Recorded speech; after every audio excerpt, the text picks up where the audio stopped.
Bize dedi küfür etme, bize kurşun sıktı. Kürtçe X olarak geçiyor. Doğru değil Sayın Ez zamanı xwe di Parizim, zamanı me hebunameye, zamanı me peşerojameye. İl binasının çeşitli odalarında şu gördüğünüz dinleme cihazlarının bulunduğunu tespit ettik.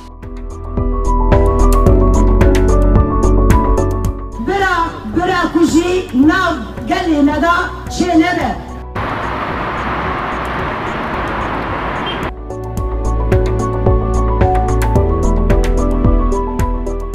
Hiçbir yere de gitmiyorum. Bu ülkenin içerisinde siyaset yapmaya devam edeceğim. Tamam, buyurun. Tabii.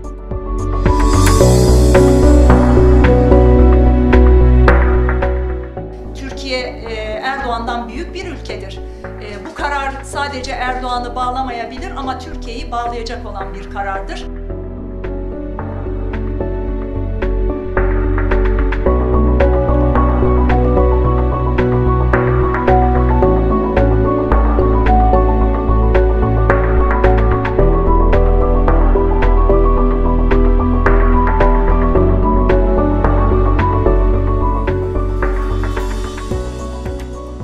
Aralıkta da gördük ki devlet ve toplum engellilik konusunda bir milim yol almamış durumda. Asgari ücret 4 kişilik bir ailenin tüm ihtiyaçları gözetilerek vergiden muaf olarak belirlenmeli ve 4.000 lira olmalıdır. Milyonlarca insan iş yerleri kapatıldığı için devletten hiçbir destek alamadığından kiralarını, faturalarını ödeyemiyor.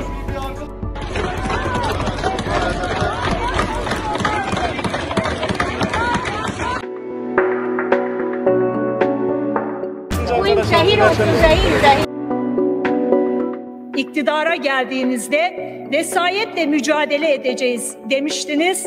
Şimdi vesayetin yeni sahibi siz oldunuz. 100. yılında bu meclis en zayıf dönemini yaşıyor.